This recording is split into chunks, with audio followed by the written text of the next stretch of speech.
BCom first year के प्यारा बच्चों, स्वागत है आप सभी का इंडिया स्वेप्टी में। आज हम पढ़ेंगे और देखेंगे कि फाइनेंशियल अकाउंटिंग में क्या बदलाव आया है नया 2023 और 24 में। देखो, इससे पहले के जो भी बुक होंगे ना, वो 22-23 का भी होगा, तो वो अभी मेरे ख्याल से आपके काम का नहीं है, क्योंकि कुछ कुछ चैप्टर इसमें नए ऐड हुए हैं, कुछ नए नए सिलेबस हैं, तो आपको उसको जानना पड़ेगा। पहले चैप्टर की संख्या बहुत कम थी, अभी बहुत ज़्यादा हुई है। पहले 18 से 19 चैप्टर ही सफिशियंट थे, बहुत थे मतलब। आज देख रहे हो 31 चैप्टर आ चुका है, 31। अब देखो भैया, चैप्टर 1 यूनिट के अंतर्गत कितने चैप्टर आ रहे हैं मैं आपको वो दिखाता हूँ। यूनिट 2 चालू है फाइनल अकाउंट से, और फाइनल अकाउंट आपका 12वें नंबर पे है। इसका मतलब पूरा 1 से लेकर के 11 तक यूनिट 1 है। 1 से लेकर 11 तक क्या यूनिट 1 है। देखो क्या क्या चैप्टर आपको उसमें पढ़ने हैं। लेखांकन का परिचय, लेखांकन के आधार व शुद्धांत, मानक लेखांकन, दोहरा लेखा प्रणाली, प्रारंभिक प्रविष्टि, जीएसटी की प्रविष्टि, ठीक है, उपरोजनामचा, खाता बही, खतौनी, तलपट, पूंजीगत संयोजन और संयोजन की प्रविष्टियाँ, ये सब जो होता है सारा का सारा यूनिट 1 में डाल दिया गया है। अब इनमें से आप इम्पोर्टेंट पूछेंगे कि क्या है, तो अलग अलग कॉलेजेस और यूनिवर्सिटी के हिसाब से अलग अलग इम्पोर्टेंस आते हैं। अब जो बच्चे फाइनल पेपर दिलाने वाले हैं, केवल प्राइवेट एग्ज़ाम में बैठने वाले हैं, उन बच्चों के लिए जो 5वां चैप्टर है पंजी प्रविष्टि का और 6वां जो है जीएसटी का, वो दोनों इम्पॉर्टेंट है। अब जो बच्चे सेमेस्टर वाइज एग्ज़ाम दिलाने वाले हैं, आपके में तलपट भी पूछा जाता है, आप तलपट पढ़ेंगे तो आपके लिए जनरल एंट्री, तलपट, रोज नामचा सब इम्पॉर्टेंट हो जाते हैं। बाकी के चैप्टर की थ्योरी हैं, जो थ्योरी पूछे जाते हैं, जो सेमेस्टर वाले बच्चे होंगे ना, उनके लिए थ्योरी इंपॉर्टेंट होता है, आपको थ्योरी पढ़ना पड़ेगा। और जो बच्चे प्रैक्टिकल के ऊपर ज़्यादा डिपेंड नहीं है, वो पूरा थ्योरी पर आश्रित रहेंगे, तो उनको थ्योरी भी पढ़ना पड़ेगा, प्रैक्टिकल भी पढ़ना है। तो आप लोग देख लो भाई, नया बुक आपके पास होना ज़रूरी है। उसमें नए नए टॉपिक्स ऐड हुए हैं, कई क्वेश्चन छट गए हैं, बढ़ गए हैं, कई नए नए क्वेश्चन आए हैं। बुक की मोटाई भी पहले से बहुत बढ़ चुकी है, ठीक है। पुराने बुक मेरे पास था, मैं आज ही एक बच्चे को देकर के आया हूँ, वरना आपको मैं दिखाता। अब यूनिट 2 में आपका ये 12 चैप्टर से लेकर के 17-18 तक का जो चैप्टर है वो यूनिट 2 के अंतर्गत आता है। और यूनिट 3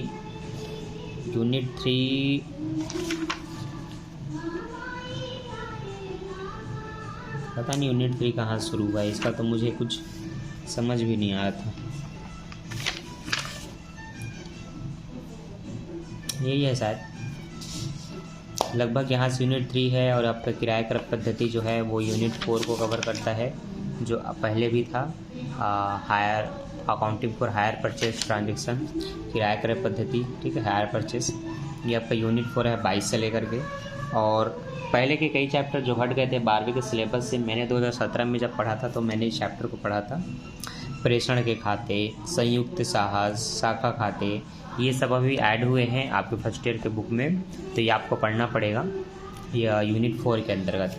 यूनिट 5 में जब आप देखेंगे तो अच्छा, जॉइंट वेंचर को इसमें डाल दिया गया यूनिट 5 में, तो फिर आपको ये जो संयुक्त साहस बोल रहा था ना, जॉइंट वेंचर वही है, ये आपको पढ़ना पड़ेगा पूरा 5 में। तो ये पूरा 5 यूनिट है समझ लो फिर, क्योंकि उसमें साझेदारी भी शामिल होती है। पार्टनरशिप जो अकाउंट है ना, वो देखो पार्टनरशिप अकाउंट वो इसी में है। तो ये पूरे हमारे सिलेबस हो गए, तो सारे चैप्टर देख चुके, यूनिट भी समझ गए। अब हर यूनिट में क्या क्या इंपॉर्टेंट है वो बता दूँ। देखो, प्रैक्टिकल की दृष्टि से आप देखोगे तो आपका 5वां 6वां चैप्टर ही बहुत इंपॉर्टेंट है। तलपट उनके लिए इम्पॉर्टेंट है जो सेमेस्टर वाइज दिलाने वाले होते हैं, तो ये 2 इसमें इम्पॉर्टेंट है। यहाँ पर आप देखेंगे तो आपका अंतिम खाते और मूल्य ह्रास दोनों आपके लिए इम्पॉर्टेंट हो जाता है। तो बस 2 चैप्टर पढ़ना है समझ लीजिए यूनिट 2 में, जैसे वहाँ 2 चैप्टर वैसे यहाँ 2 चैप्टर, तो टोटल आपके 4 चैप्टर्स हुए। यूनिट 3 के अंतर्गत आते हैं तो यहाँ पर एक अकेला जो आपका किराया क्रय पद्धति है वो ही, अच्छा, किराया क्रय पद्धति 3 में है कि नहीं, वो तो 4 है। तो इसमें profit and loss account, trial balance, अरे इसमें ट्रायल बैलेंस है, मतलब कहीं से भी किसी को भी डाल दिया गया है, ओके। तो आपका ट्रायल बैलेंस यहाँ पर है, अच्छा ठीक है। तो यूनिट 3 में हम उन सभी को देखेंगे कि क्या क्या इंपॉर्टेंट है। 4 और 5 को बताता हूँ। 4 और 5 में आपका ये किराया क्रय पद्धति इंपॉर्टेंट है।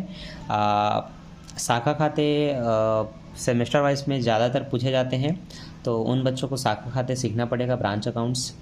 और संयुक्त साहस और पार्टनरशिप जो है ये आपका यूनिट 5 के लिए है।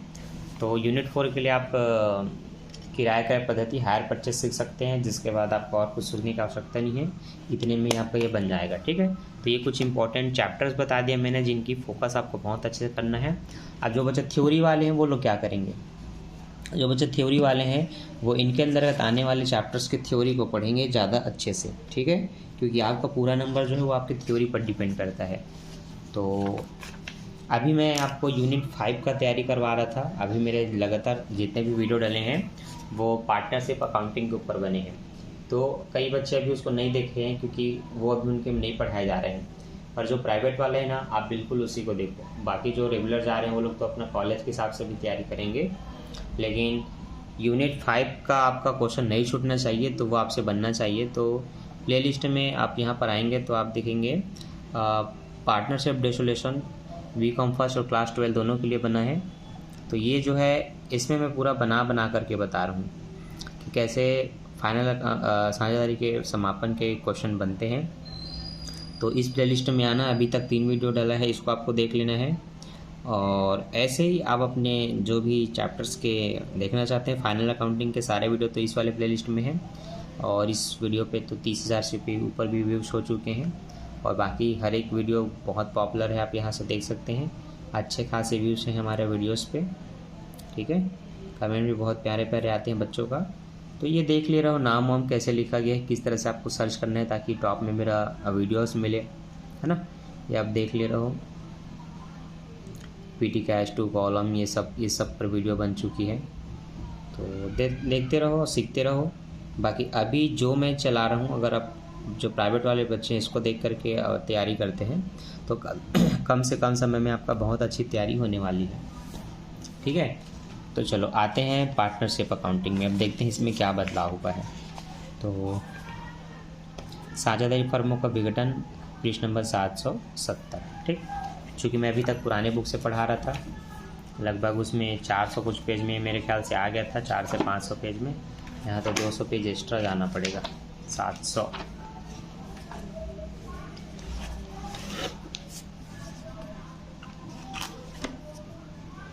शाखा खाते इधर लास्ट में ना बहुत इंपॉर्टेंट चैप्टर्स को डाल दिए गए हैं, बल्कि इनको फर्स्ट में डाल देता तो कोई दिक्कत नहीं है। लेकिन वही पंजी प्रोष्ठयानी चीज़ जो बेसिक चीज़ होता है, इसीलिए ना जर्नल एंट्री वगैरह को सामने में रख दिए गए हैं, कोई दिक्कत नहीं है।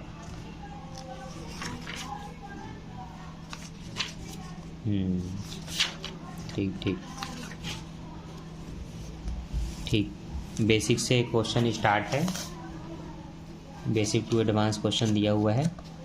शायद हमने अभी हाल ही में चैप्टर 1 के क्वेश्चन को सॉल्व किया है ना। चैप्टर 1 के क्वेश्चन को सॉल्व किया है, और वो वीडियो ये 3 वीडियो में से है कि नहीं मुझे भी नहीं पता, देखना पड़ेगा। देखते हैं लास्ट का वीडियो। इस टाइप के क्वेश्चन आपको करने, ये है क्या?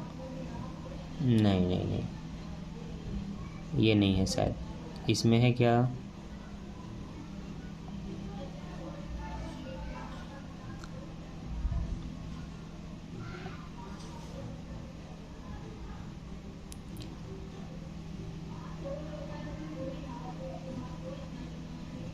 नहीं, इसमें भी नहीं है शायद। ठीक है, अब मुझे लग रहा है कि मैंने सॉल्व कर दिया है बोल करके, लेकिन इसमें तो नहीं है।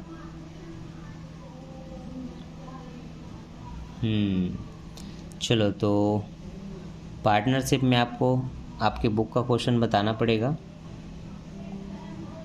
ताकि आप सभी बच्चे घर बैठे आराम से सीख सकें और बना करके देख सकें। ठीक है, वर्तमान में आपके एचडीएम सर कुछ इस हालत में है जो कि आप देख रहे हैं। अब देखो 144 में ये थोड़ी धुंधली क्वालिटी दिखा रही है, और अब देखो कई बेटर क्वालिटी हो गई है। और इस वीडियो में शायद हमने थ्योरी बना करके देखा था, है ना, थ्योरी बना करके देखा था। फिर भी बहुत सारे बच्चे इसमें सीखे, बहुत प्यारे प्यारे कमेंट्स के हैं। चलो आज हम आपके पहले क्वेश्चन को सॉल्व करते हैं। ठीक है, पहला क्वेश्चन क्या है?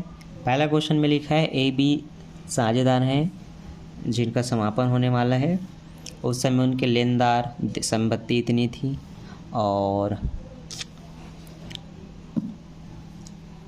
बस। तो चलो अब बनाते हैं आपका पहला क्वेश्चन।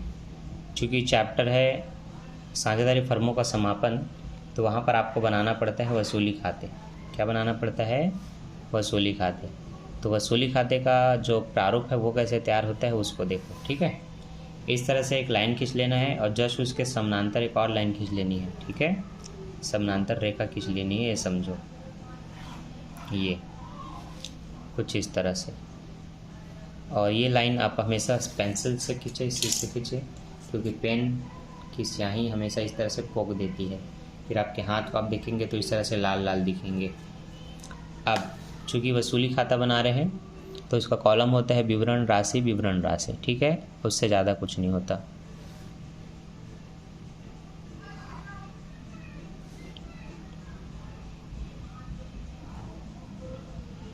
ये अब एक एक पॉइंट्स को देखेंगे और प्रविष्टि करते जाएंगे, एंट्री करते जाएंगे। अब देखो, इस वीडियो को देखने वाले दोनों प्रकार के बच्चे हैं, कुछ हिंदी मीडियम, कुछ इंग्लिश मीडियम, ठीक है। देखो बच्चों, जो इंग्लिश मीडियम के बच्चे हो आपको इसमें पर्टिकुलर लिखना है, अमाउंट्स, पर्टिकुलर अमाउंट्स। तो कम से कम लिखा नहीं है तो सुनने पे आप सुनने पर लिख सकते हैं, तो आप सबसे पहले उसको इंग्लिश में लिखिए, ठीक है। देखो, मैं हिंदी मीडियम के बच्चों को इंग्लिश सिखा देता हूँ कि इंग्लिश में ऐसे ऐसे होता है, वो लोग सीख भी लेते हैं। पर आप इंग्लिश मीडियम के बच्चे भी थोड़ा बहुत भी प्रैक्टिस नहीं करते। कॉलेज में आ गए हो तो आपको पूरी कोशिश करनी चाहिए इंग्लिश को हिंदी में समझने का, हिंदी को इंग्लिश में समझने का, जैसा समझाया जा रहा है उसको वैसे समझने का। दोनों चीज़ सीखो, बहुत ज़रूरी है। स्कूल में थे तो डब्बे थे, अब थोड़ा इंसान बनो। देखो, बुक में हिंदी में ही दिया रहेगा प्रॉपर जो आप बुक लेंगे, ठीक है। इंग्लिश वालों के लिए आता होगा अलग से इंग्लिश वाला बुक। पर देखो, जब भी मैं लेनदार कहूँ तो समझ लो आपका वो क्रेडिटर जो होता है वो लेनदार है, ठीक है। और हिंदी मीडियम के बच्चों को पता है कि लेनदार मतलब क्रेडिटर, देनदार मतलब डेबिटर्स। इसमें हम क्या करते हैं, वसूली खाता जब भी बनाते हैं तो रोकड़ या बैंक को छोड़ करके समस्त संपत्ति को उठा करके विकलन साइड लिखते हैं। विकलन साइड मतलब इस तरफ। ये वाला जो पक्ष है वो हमारा डेबिट पक्ष कहलाता है। ये वाला जो पक्ष होता है ये आपका क्रेडिट पक्ष कहलाता है, ठीक है। तो इसमें सबसे पहले आपको उठा करके लाइन से इन सारी संपत्ति को लिखना है, जो कि है देनदार, स्टॉक, ख्याति और प्लांट, ठीक। तो मैं लिखूंगा विविध संपत्ति। क्या लिखूंगा? विविध संपत्ति, ठीक है। इसको थोड़ा और मैं बड़ा कर देता हूँ ताकि आपको देखने में बहुत आसानी हो। विविध संपत्तियाँ, ठीक। जिसमें से सबसे पहले है देनदार। देनदार को आप कहेंगे डेबिटर्स, ठीक। उसके बाद है स्टॉक। स्टॉक को तो स्टॉक ही कहते हैं, तो इंग्लिश नाम है, ठीक। प्लांट, वो भी इंग्लिश नाम है।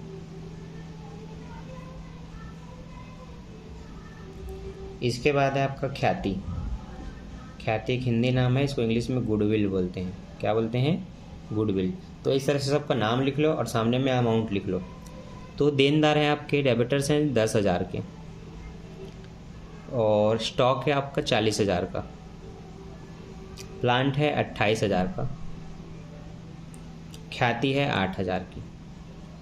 तो इस तरह से 10 और 40 50,000, 50 और 20 70, 70 और ये 80 86,000 हो रहा है। कितना हो रहा है? 86,000। तो यहाँ पर लिख लो 86,000।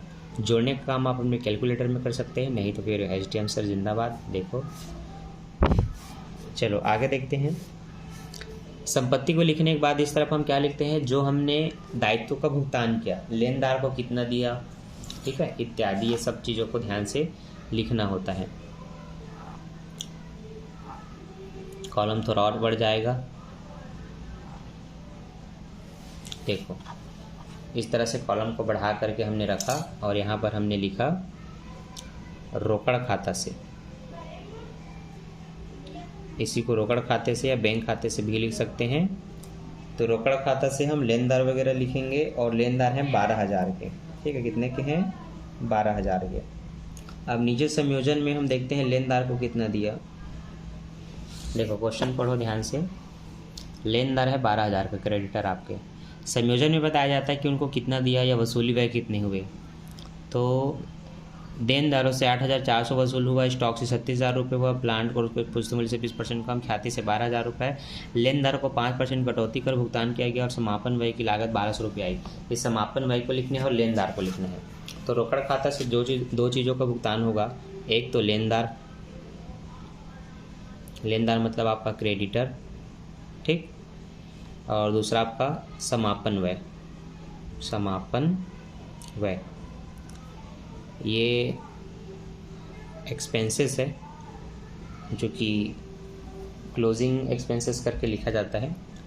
अब लेनदार को आपको 5% की कटौती देने के बाद, तो 12,000 का 5% होता है 12 पंचे 60, 600 रुपये।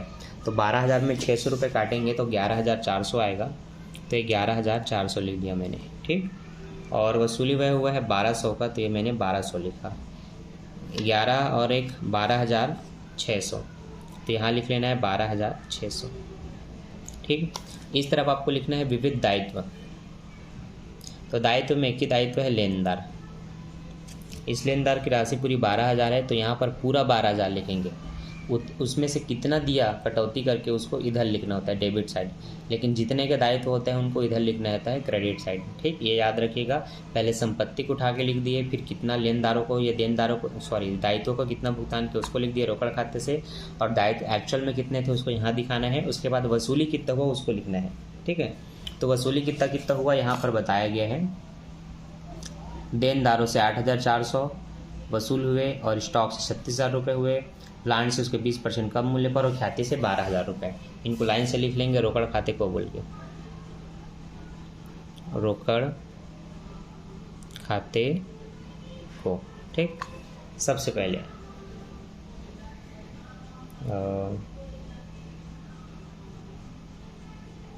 देनदार से हुआ है, तो देनदार मतलब डेबिटर समझ में आ चुका है, तो इंग्लिश मीडियम वाले बच्चे प्रॉपर उसको डेबिटर्स करके लिखें अपनी कॉपी में, ठीक। उनसे मिला है 8,400, ठीक। अब जो स्टॉक है आपका वो तो इंग्लिश वर्जन है, बस हिंदी में लिख रहा हूँ। स्टॉक है 36,000 का, तो ये प्रॉपर मैंने 36,000 रुपये लिखा, ठीक है, ध्यान देते रहना।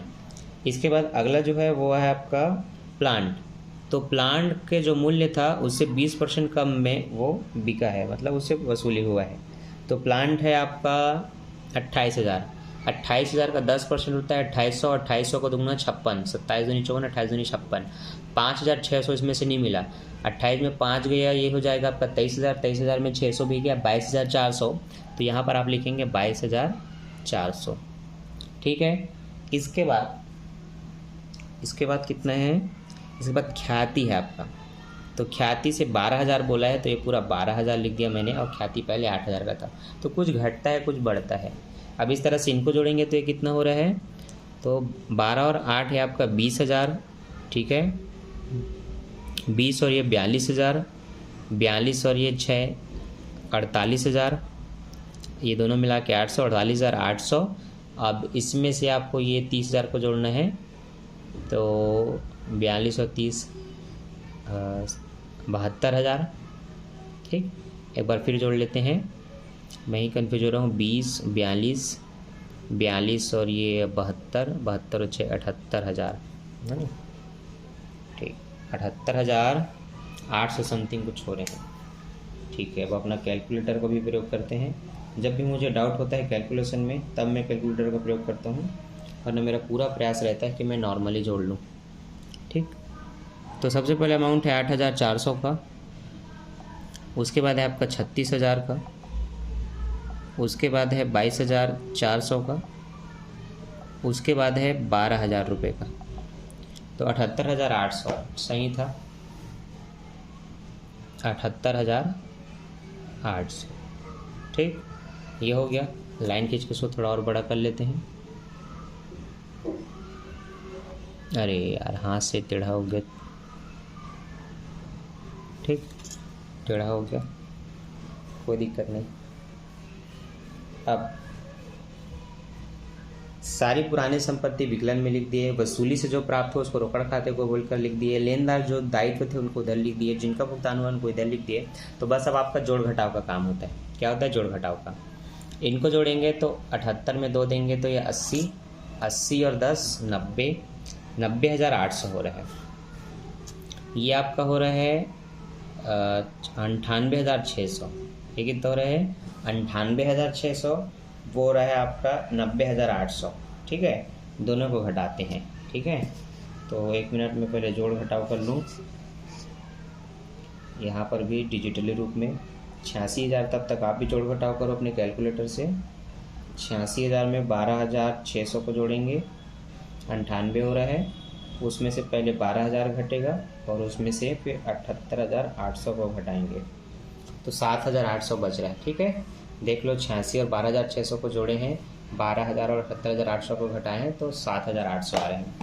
उतने को बांटा जाता है तो कमी इस तरफ है, तो हम लिखेंगे वसूली से हानि को साझेदारों के पूंजी खाते में हस्तांतरित करने पर। अब साझेदारों के नाम क्या क्या है? ए और बी। तो ए और बी को जितना जितना मिलेगा उसको लिख देंगे। तो इनको हम पूंजी के अनुपात में लाभ हानि को लोग बांटते हैं और इनकी पूंजी कितनी है वो देख लो। ठीक है, सॉरी। तो बच्चों ध्यान देना, पूंजी के अनुपात में जो बांटा गया है उसको मैं यहाँ पीछे कार्यविधि करके आपको बताता हूँ। 40,000 की पूंजी है और 20,000 की। पूंजी का अनुपात कैसे निकलता है? देखो, 4 0 से 4 0 काट दो, फिर आपके पास 4:2 बचा। अगर ये भी कटता है 2 दूनी 4, 2 एकम 2, तो ऐसे काट लो, फिर नया अनुपात आपको मिला, मतलब पूंजी का अनुपात मिला 2:1। तो ये जो 7,800 को बांटना है वो 2/3 में बांटना है। तो 3 से पहले काटो, 3 दूनी 6, 3 छक्के 18, 0, 2600 दूनी, मैंने बोला था 27 दूनी 54 होता है, तो 26 दूनी क्या होगा? 52 होगा, है ना। तो 0 और 0, 6 दूनी 12, हासिल है 1, 2 दूनी 4 और 1 5, 5200। अब 1 का कितना होगा? 1 का तो 2600 ही होगा, तो इसको हम 3 दूनी 6, 3 छक्के 18, 2600 ही लिखेंगे। इस तरह से आपका ये हो जाएगा 7,800। कितना हो जाएगा? 7,800। तो 5200 और 2600 रुपये आपको लिखना है। तो एक में हम लिखते हैं 5200, एक में हम लिखते हैं 2600। कुल मिला के होगा आपका 7,000, अरे थोड़ा हट गया था ना, 7,800 रुपये। ठीक है, ये हमने लिख लिया। अब इसको बंद कर देंगे। तो हमारा काम होता है यहाँ तक के पहले व्यवहारों को अच्छे से लिख लेना, ताकि कोई भी त्रुटि गलती ना हो, और जो भी हो वो आप पहले से चेक कर लो, क्योंकि सारे आंसर आपको पुस्तक में इसीलिए दिए जाते हैं ताकि आपको पता रहे आप सही बना रहे हो कि गलत। ठीक, तो 7,800 रुपये का जो आंसर है वो यहाँ पर दिया हुआ है। रियलाइजेशन से लॉस, लॉस मतलब हानि। जब भी कमी इधर हो तो वो हानि होता है, तो आपकी कमी जो है वो इधर ही है, तो ये आपके हानि को दर्शाता है। किसको दर्शाता है? हानि को। ठीक है, इसको देखो थोड़ा और ऐसे लास्ट में ला के बंद करेंगे इस तरह से, और इसके बाद फिर यहाँ पर आपका क्लोज़र स्टार्ट होगा इस तरह से। ठीक, अभी हमने अधिक राशि कितनी देखी थी? 96,000 समथिंग कुछ देखा था ना। इन्हीं दोनों को जोड़ने से आपका 98,600 हो रहा था। तो 98,600 से दोनों पक्षों को बैलेंस कर लेंगे। ठीक है, ये जो आपने बनाया इस खाते का नाम वसूली खाता है। इंग्लिश में इसको रियलाइजेशन अकाउंट बोलते हैं। तो आप लोग इंग्लिश मीडियम वाले उनको लिख लेना, मैं हिंदी मीडियम वालों के लिए ये लिख रहा हूँ। अब बाद में मत बोलना मैं हिंदी में तो समझ नहीं आया, मैंने इंग्लिश वर्जन भी सबका बता दिया किसको क्या क्या बोलते हैं।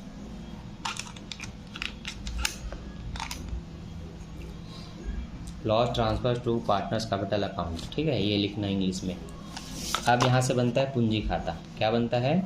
पूंजी खाता। तो पूंजी खाता कैसे बनता है देखो, पहले लिख लेना साझेदारों का पूंजी खाता, ठीक है, साझेदारों का पूंजी खाता।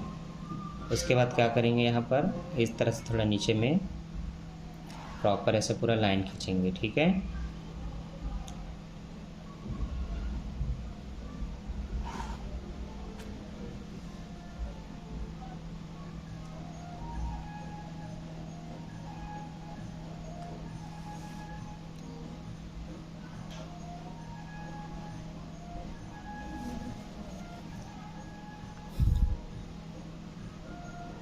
और ये उनके नाम से दो दो ठो कॉलम आपको ऐसे तैयार कर देना है, ठीक। इसको बोलते हैं साझेदारों का पूंजी खाता।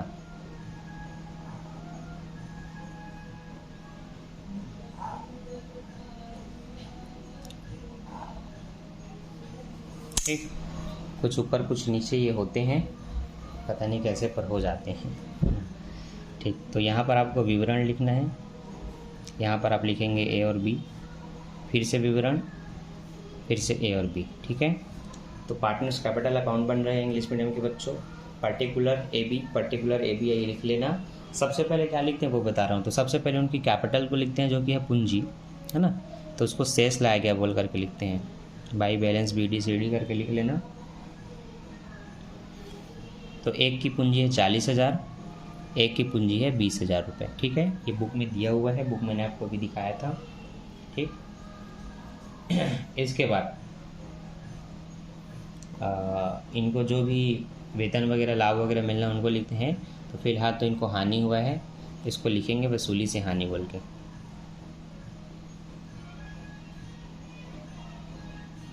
तो एक को हुआ है 5200 का, एक को हुआ है 2600 का, ठीक।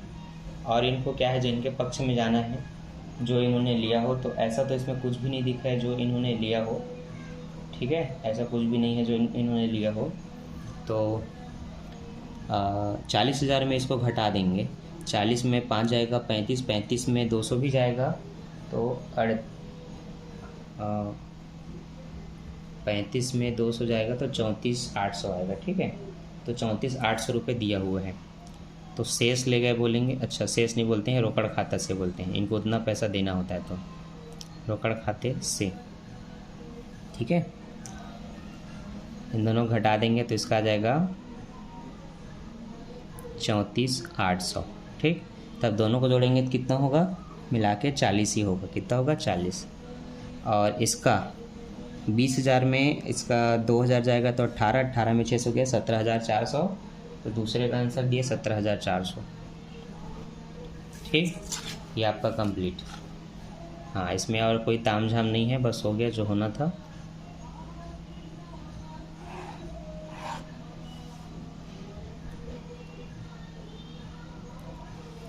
तो जितने बच्चों ने इसको पहली बार देखा है, इसको तुरंत बनाना, ठीक है। समझने के बाद या फिर अभी बना रहे होगे तो बहुत अच्छी बात है।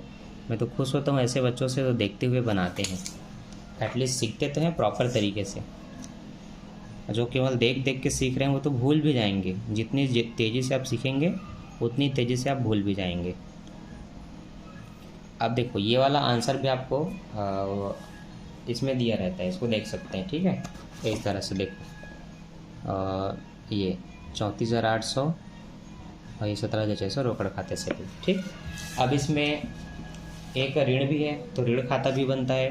तो ऐसे आप बना सकते हैं, एक का ऋण खाता बोल के, ठीक है। एक ऋण खाता भी बनता है, ऋण खाता भी बना सकते हैं। बहुत सारे बच्चों को ऋण खाते में असुविधा होती है कि कैसे ऋण खाता बनेगा। तो देख लो, उदाहरण में बी का ऋण खाता बना था और मैंने आपको उदाहरण समझाया था। ये देखो, बी लोन अकाउंट बोल करके, ठीक है। रोकड़ खाता से बाई बैलेंस स्टडी करके लिखते हैं, है ना। रोकड़ खाते से शेष ले गए लाया गया करके आपको लिखना होता है। तो ऐसा ऋण खाता बनता है जैसा मैं बना रहा हूँ, ठीक। प्रारूप क्या होगा, विवरण राशि, ठीक है। छोटा सा बना लो, बहुत बड़ा नहीं। ये ऐसा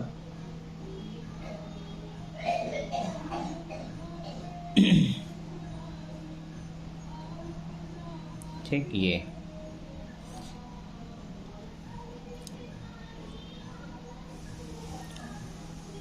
तो हाँ, ये अपना यहाँ से क्लोज हुआ, ठीक। यहाँ पर लिखेंगे रोकड़ खाता से, क्योंकि उनके लोन वगैरह को देना होता है। तो रोकड़ खाता से कितने का लोन है वो भी मैं देख लेता हूँ, ठीक है। तो मैं उदाहरण में आ गया था, लोन है 16,000 का, ठीक। तो 16,000 रुपये इधर लिखेंगे, 16,000 यहाँ भी लिखेंगे और उतने से इस खाते को बंद भी कर लेंगे। तो ये प्रॉपर हमने ऐसे लाइन खींचा, ऊपर में भी 2 टो खींच लेंगे इस तरह से, फिर इसको क्लोज कर देंगे, ठीक। पर्टिकुलर्स अमाउंट, पर्टिकुलर्स अमाउंट, ठीक। विवरण राशि लिख लेना है। इसके बाद रोकड़ खाता बनाना होता है, वो लास्ट चीज़ है, उसको सीख लो, फिर इसका खेल ख़त्म हो जाएगा, ठीक है। अब वीडियो को छोटा करते हैं और आपको दिखाते हैं। सबसे पहले बना वसूली खाता, ठीक। वसूली खाते के बाद हमने बनाया साझेदारों का पूंजी खाता, पार्टनर्स कैपिटल अकाउंट, फिर है किसी भी का पर्सनल ऋण खाता बनता है जो कि लोन अकाउंट होता है। अब आप बनाएंगे कैश अकाउंट। क्या बनाएंगे? Cash account. कैश अकाउंट कैसे बनेगा? सिंपल सा विवरण राशि बनेगा। तो चलो उसको आप देखते जाओ और बनाते जाओ, ठीक है। हाँ, तो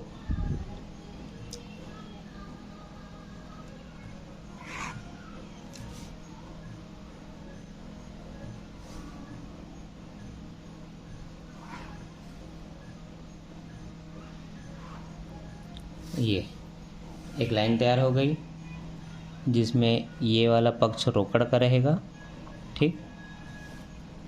रोकड़ नहीं, समाकलन का रहेगा।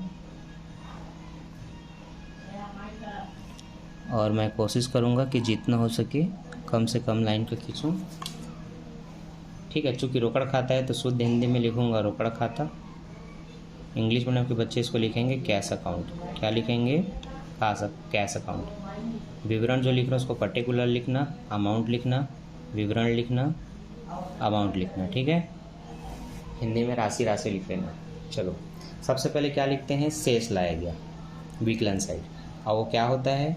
वो होता है वह रोकड़ जिसको आपने छोड़ करके वसूली खाता बनाया था। मैंने कहा था रोकड़ छोड़ के सबको लिखो वसूली खाते में, तो जो रोकड़ 2,000 का है ना उसको लिखना है। तो शेष लाया गया 2,000 रुपये, ठीक। उसके बाद किसको लिखना है? जो वसूली से प्राप्त हुआ, ठीक है, वसूली खाता से। तो वसूली खाता से आपका कितना हुआ था? 78,000 समथिंग हुआ था, ठीक है। इसी पे हमने बनाया है 78,800, उसको लिखेंगे। तो ये हम लिख रहे हैं 78,800। इधर लिखेंगे कि आपने लेनदार को कितना दिया, तो उसको वसूली से ही लिखेंगे। वसूली खाता को यहाँ बता देना कि लेनदार मतलब क्रेडिटर को दिया। कितना दिया? 12,000 का हमने 5% काटा तो 12,65,600 कटा, तो 11,400 दिया, ठीक। उसी तरह से हमने वसूली खाता से ही समापन व्यय दिया। तो वसूली खाता को बोल के समापन व्यय है, समझ लो 1,200 रुपये का, ठीक। अब इनके पूंजी को कितना कितना देना था उसको लिखना है। तो आपका ए की पूंजी में है तो लिखना है ए की पूंजी को 34,600 था ना, 800। फिर लिखना है बी के पूंजी खाते को, और इसका कितना था? 17,400, ठीक। तो इसका मतलब होता है कितना पैसा कंपनी के पास है वो विकलन साइड, जितना पैसा देना है या दे दिया गया वो समाकलन साइड। और दोनों पक्षों को जोड़ोगे तो बराबर आता है। 78 और ये 80,800 हो रहा है, ठीक। अब इसको जोड़ के देखो, ये 400 है, ये भी 400 है, तो 17,800, इसमें से 200 लिया तो 18,000 हो गया। 18 हो गया इन सबको मिला के, ठीक है। 18 और ये 18 और 11 आपका हो जाएगा 29 और इसमें से अच्छा 18 और ये 12 मतलब हो गए लगभग 30, ठीक। 30,000, 30 और ये 30 और ये 30 60, कम क्यों हो रहा है भाई? अच्छा ऋण भी है, ऋण भी देना है, ठीक है ठीक है। ए का ऋण भी लिखना है, भूल गया था। ए का ऋण कितना है? 16,000 है, ठीक है। तो देखो 17 और एक 18,000 है ना, 18 और ये पूरा 12,000 हो रहा है। 18 12 30, 30 और ये 30 60 है ना, 64,000। 64 और ये आपका 70, ये 80,000, ये 800 बच रहा है। तो बिल्कुल सही है आपका 80,800। जिन बच्चों ने कैलकुलेटर में फटाफट जोड़ लिया होगा उनका आंसर भी आ गया होगा। बस ऐसे लाइन खींच के क्लोज कर देना। बन गया आपका चैप्टर, पता नहीं अब ये तो क्रम अलग हो चुका है। तो साझेदारी फर्मों के लेखांकन का पहला क्वेश्चन खत्म हुआ। ऐसे ही आपको दूसरा क्वेश्चन स्वयं से बना करके देखना है और कमेंट करके बताना है आपका आंसर आया कि नहीं। तो मिलते हैं नेक्स्ट वीडियो में नेक्स्ट टॉपिक के साथ। और ये भी जान लो, सारे क्वेश्चन के हल चाहिए तो पीडीएफ अवेलेबल है मेरे पास। पीडीएफ आप बाय कर सकते हो, बहुत कम कॉस्ट में आपको पीडीएफ मिल जाएंगे, इसमें सारे क्वेश्चन के सोल्यूशन है। वीडियो समझ में आया तो लाइक कर दिया करो, चैनल को सब्सक्राइब कर लेना, नहीं करोगे तो कोई दिक्कत नहीं, लाइक कर देना वीडियो को, ठीक है। Bye bye.